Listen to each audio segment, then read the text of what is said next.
Address में 13 number और कब्रिस्तान लिखा हुआ देखकर, ये दो बुरी चीज़ों को देखकर काशीनाथ का मन पहले पहले थोड़ा घबरा रहा था, पर वो करता ही क्या, उसे तो इस काम को करना ही होगा। अचानक हेलो दोस्तों, मैं हूँ केडी और आप देख रहे हो केडी हंट। आज की कहानी का नाम है जादू बाबू, जिसके लेखक है तारापद रॉय। तो बिना किसी समय गवाए शुरू करते हैं आज की इस भूतिया कहानी को।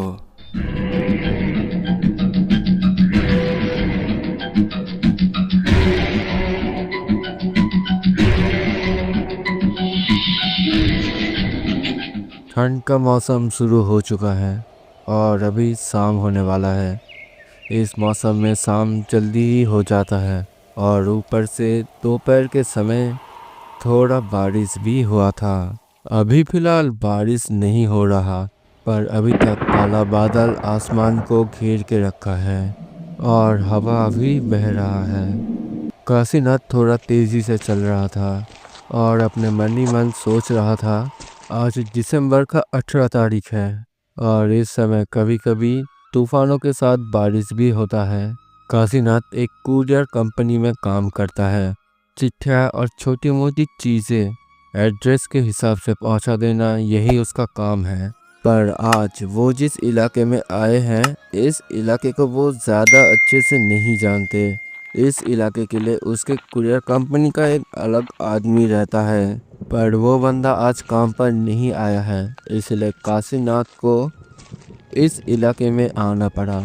उसको इसी इलाके में एक बहुत ही ज़रूरी चिट्ठी पहुंचा देना है। कुरियर कंपनी के मालिक ने खुद काशीनाथ को इस चिट्ठी को पहुंचा देने का रिक्वेस्ट किया था, इसीलिए काशीनाथ को इधर आना ही पड़ा।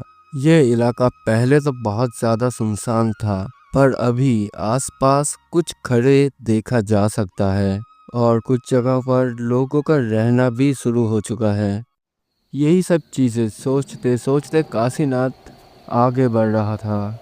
उसे चांदू राय के घर पर इस ज़रूरी चिट्ठी को पहुंचाना है। एड्रेस है 13 नंबर के कब्रिस्तान का रोड। एड्रेस के ब्रैकेट में एक और चीज़ लिखा था, ईस्ट घुघू टांगा, उत्तर की तरफ 2 किलोमीटर। एड्रेस में 13 नंबर और कब्रिस्तान लिखा हुआ देखकर, ये दो बुरी चीज़ों को देखकर काशीनाथ का मन पहले पहले थोड़ा घबरा रहा था, पर वो करता ही क्या, उसे तो इस काम को करना ही होगा। अचानक फिर से बादल गरजने लगा। ठंडी हवाओं के साथ बारिश शुरू हो गया। बारिश से बचने के लिए वो कोई जगह ढूंढने लगे। एक खेती के रास्ते से चल रहा है तो आसपास कुछ भी नहीं है। थोड़ी देर पहले वो जब एक चाय के दुकान पर चाय पी रहा था, चाय पीते पीते उसने जब दुकानदार से एड्रेस के बारे में पूछा, तब उसने कब्रिस्तान के रोड के बारे में जान लिया था और फिलहाल वो जिधर है उसे ही कब्रिस्तान का रोड कहा जाता है। उसने सोचा था कि 13 नंबर का घर कब्रिस्तान के रोड के बहुत करीब होगा, पर ऐसा नहीं था। काशीनाथ ने उम्मीद लगाना शुरू किया कि अगर वो और थोड़ी दूर जाएगा तो शायद उसे कुछ घर दिख सकता है और शायद उन्हीं में से कोई एक घर 13 नंबर का घर हो। उसे थोड़ी देर रुकने का जगह चाहिए था, क्योंकि बारिश का स्पीड अभी थोड़ा बढ़ चुका है और ऊपर से ठंड का मौसम है, इसीलिए उसे ठंड भी लग रहा है। इस बारिश के मौसम में उसके पास रुकने को जगह नहीं है, ये सोचकर उसे थोड़ा लाचारी महसूस हुआ। अब उसने अचानक ही देखा कि दाहिनी ओर के रास्ते पर एक टूटा फूटा घर है। घर के अंदर शायद रोशनी जल रहा था, क्योंकि खिड़की से थोड़ा सही थोड़ा रोशनी बाहर आ रहा था। घर को देखते ही उसे थोड़ा राहत मिला। उसने बिना सोचे इस घर के आंगन में चला गया। शायद ही इस घर के अंदर कोई होगा, पर खुले दरवाजे और खिड़की से थोड़ा रोशनी बाहर आ रहा था। हो सकता है कि घर के अंदर कोई लालटेन जल रहा हो। बिजली कड़कने की रोशनी से काशीनाथ ने एक और चीज़ देखा। उसने देखा कि घर के दीवार पर मोटे मोटे अक्षरों में लिखा हुआ है 13। यानी कि वो अभी तक जिस घर को ढूंढ रहा था वो उसे मिल चुका है। उसे बहुत ही ज़्यादा खुशी मिला क्योंकि आखिरकार उसे कब्रिस्तान के रोड पर 13 नंबर का घर मिल ही गया। उसने दरवाजे पर दस्तक दिया, पर 2 बार दस्तक देने के बाद भी जब कोई भी आवाज़ नहीं आया, तब खुले दरवाजे से वो घर के अंदर चला गया। घर के अंदर सच में एक लालटेन जल रहा था। टीना जैसे ही अंदर आया, एक दूसरे कमरे के अंदर से भी एक आदमी बाहर आया। उस आदमी को देखकर काशीनाथ का मन पता नहीं क्यों थोड़ा बेचैन होने लगा। उस आदमी को देखकर ऐसा लग रहा था कि वो अपनी मर्जी से नहीं चल रहा, बल्कि कोई उसको अपने बस में करके किसी पुतले की तरह चलवा रहा है। उस आदमी का चेहरा भी थोड़ा अजीब था। काशीनाथ के मन में एक अनजाना सा डर और बेचैनी बढ़ने लगा। वो जल्दी से चिट्ठी देकर यहाँ से जाना चाहता है, पर बाहर भी बहुत तेज बारिश हो रहा है। क्या इस मौसम में जाना सही होगा उसके लिए? काशीनाथ ने उस चिट्ठी को बाहर निकाला और जब उस आदमी की तरफ हाथ बढ़ाया, तब उस आदमी ने कहा, ये किसका खत है? ये चांदू बाबू का खत है। चालू बाबू के लिए आपको थोड़ा इंतजार करना होगा। चांदू बाबू अभी आने में थोड़ा देर करते हैं। आप ही रख लीजिए ना चिट्ठी को। इस खत को तो मैं अपने पास रख लूंगा, पर आपका क्या होगा? मुझे मुझे क्या होगा? रुकिए, देखता हूँ। फिर उस आदमी ने रामलाल नाम के किसी शख्स को बुलाया। थोड़ी देर बाद ही रामलाल आ गया, पर रामलाल नाम का ये व्यक्ति बिल्कुल इसी आदमी की तरह दिख रहा था। रामलाल को वो पहला व्यक्ति धीरे धीरे कुछ बोलने लगा। तब रामलाल काशीनाथ को बोला, आपको चांदू बाबू के लिए इंतजार करना होगा।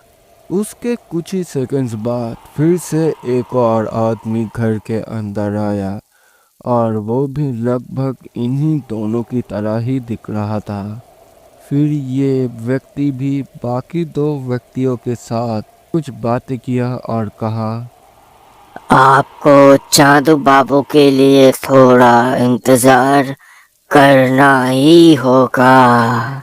ऐसे ही थोड़े थोड़े समय के बाद 4 नंबर, 5 नंबर, 6 नंबर, 7 नंबर ऐसा करके कुछ लोग अंदर आने लगे, और ये सभी लोग एक ही जैसे दिख रहे थे। सभी ने फिर से धीरे धीरे आपस में कुछ बातें किया और एक साथ कहा, आपको चांदू बाबू के लिए इंतजार करना ही होगा। जब भी कोई व्यक्ति अंदर आता था, काशीनाथ समझता था कि शायद यही चांदू बाबू है, पर ऐसा नहीं होता था। बाहर थोड़ा बारिश कम होने लगा था, और ये सब चीज़ें देखकर काशीनाथ डर चुका था। उसने चिट्ठी को पासी के टेबल पर रख दिया और कहा, देखिए, बहुत इंतज़ार कर लिया, ये चिट्ठी आप लोग चांदू बाबू को दे देना। वो घर से बाहर ही जा रहा था, पर तभी बाहर से पैरों की आवाज़ आने लगा। कोई इसी घर की ओर आ रहा था। घर के अंदर के बाकी के लोग काशीनाथ को बोले, अरे आप क्या कह रहे हो? अरे आप क्या कह रहे हो? पैरों की आवाज आपको सुनाई नहीं दे रहा क्या? चांदू बाबू पहुंच चुके हैं। रुकिए, थोड़ा रुकिए। बोल रहे चांदू बाबू आ गए चांदू बाबू। बोल रहे चांदू बाबू आ गए। तभी वो लालटेन जिस ओर जल रहा था, उसी दीवार पर काशीनाथ ने एक फोटो फ्रेम को देखा। एक करीब 50-60 साल की उम्र के आदमी का तस्वीर के नीचे लिखा हुआ था, चांदू बाबू, जन्म 7 जुलाई 1943 और मौत 18 दिसंबर 1999। काशीनाथ ने तब कहा, अरे नहीं, आज ही तो 18 दिसंबर है। मतलब लगभग 5 साल पहले चांदू बाबू मर चुके हैं। थोड़ा सा भी और समय ना बर्बाद करके काशीनाथ वहां से भाग गया। अपने अंदर की पूरी ताकत लगाकर उसने दौड़ना शुरू कर दिया। जल्दी जल्दी मुझे भागना होगा, जल्दी। तभी पीछे से एक आवाज आया। अरे महाशय, आप जा कहाँ रहे हो? मैं ही तो चांदू बाबू हूँ। मैं पहुँच चुका हूँ। जितने ही तेज भागना है भाग लो। पानी के ऊपर दौड़ने का आवाज सुन के समझा जा सकता है कि चांदू बाबू पीछे ही आ रहा है। आप लोग देख रहे थे चांदू बाबू, जिसके लेखक है तारापद रॉय। तो आज की कहानी आपको कैसा लगा हमें कमेंट करके बता सकते हैं। और अगर वीडियो पसंद आता है तो ज़रूर से वीडियो को लाइक कीजिए और चैनल को सब्सक्राइब कीजिए। तो आज की कहानी और ये वीडियो यहीं पे ख़त्म होता है। मिलता है अपने अगले वीडियो में। Bye bye.